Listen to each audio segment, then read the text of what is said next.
ఛత్తీస్గఢ్ రాష్ట్రంలోని బీజాపూర్ అటవీ ప్రాంతంలో జరిగిన ఎన్కౌంటర్లో మృతి చెందిన మావోయిస్ట్ నేత మైలారపు ఆడెళ్లు అలియాస్ భాస్కర్ మృతదేహం సొంత గ్రామానికి చేరింది. బీజాపూర్లో పోస్ట్ మార్టం అనంతరం ఆయన మృతదేహాన్ని పోలీసులు కుటుంబ సభ్యులకు అప్పగించారు.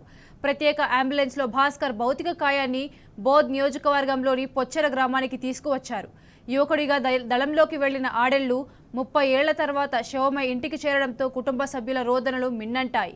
2 రోజులుగా ఎదురు చూసిన గ్రామస్తులు భాస్కర్ మృతదేహం కనిపించడంతో కన్నీటి పర్యంతమయ్యారు. ఆడెళ్లు మృతదేహానికి కుటుంబ సభ్యులు ఇవాళ అంత్యక్రియలు నిర్వహించనున్నారు.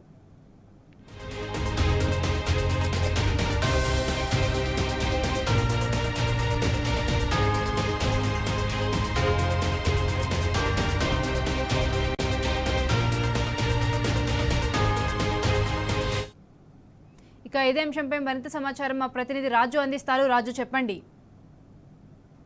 అఖిల, ఈ ఛత్తీస్గఢ్ రాష్ట్రంలోని బీజాపూర్ నేషనల్ పార్క్ అటవీ ప్రాంతంలో జరిగిన ఎన్కౌంటర్ లో చనిపోయిన మావోయిస్టు పార్టీ రాష్ట్ర కమిటీ సభ్యులు అడెల్లు అలియాస్ భాస్కర్ మృతదేహం నిన్న అర్ధరాత్రి ఆయన స్వగ్రామం చేరుకుంది.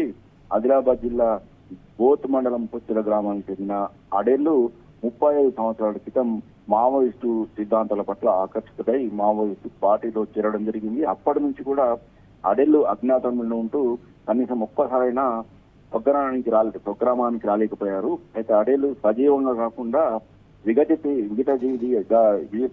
జీవిగా గ్రామానికి రావడంతో గ్రామస్తులు, కుటుంబ సభ్యులు, బంధువులు అడెల్లు మృతదేహాన్ని చూసి ఒక్కసారిగా కన్నీరు మున్నీరుగా చూపించారు. భాస్కర్ అన్న అమర్ రయ్య అంటూ నినాదాలు చేయడం జరిగింది.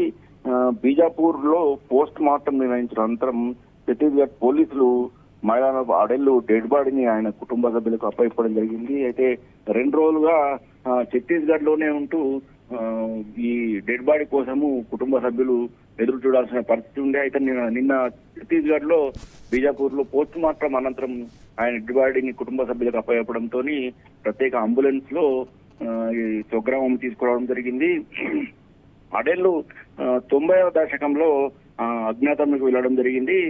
బోత్ లోనే 10వ తరగతి వరకు చదువుకున్న అడెల్లు ఇంటర్ నిర్మల్లో చదవడం జరిగింది. ఇంటర్ చదువుతుండగానే ఈ రాడికల్ స్టూడెంట్స్ యూనియన్ లో చేరడం జరిగింది.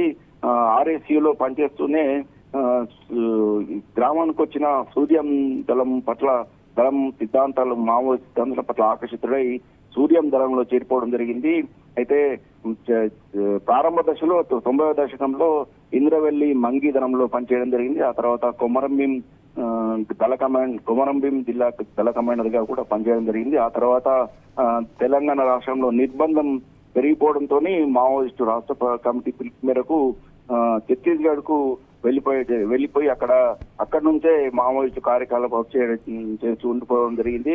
అయితే గతంలో ఈ జిల్లాలో జరిగిన ఉమ్మడి ఆదిలాబాద్ జరిగిన పలు ఎన్కౌంటర్లు కూడా తప్పించుకోవడం జరిగింది. ఈ అడెల్లు అలియాస్ భాస్కర్ మాత్రం ఈ రిక్రూట్మెంట్లు మావోయిస్టు పార్టీలో యువకులను ఆకర్షించి రిక్రూట్మెంట్ చేయడంలో దిట్టగా మావోయిస్టు పార్టీలో పేరుంది. అందుకే చాలా సార్లు కూడా జిల్లాకు వచ్చిన అడెల్లు చాలా మంది యువకులను మావోయిస్టు పార్టీతో చేరినట్టు పోలీసుల సమాచారం. అందుకనే ఆయన కదీకరణ ఎప్పటికప్పుడు కనిపెడుతూ ఆయనను పట్టుకునేందుకు పోలీసులకు చాలా కూడా ప్రయత్నం చేయడం జరిగింది. అయితే అడెల్లు తప్పించుకుంటూ పోలీసులు వలపడిన ప్రతిసారి కూడా తప్పించుకోవడం జరిగింది. చాలా ఎన్కౌంటర్లు కూడా తప్పించుకోవడం జరిగింది.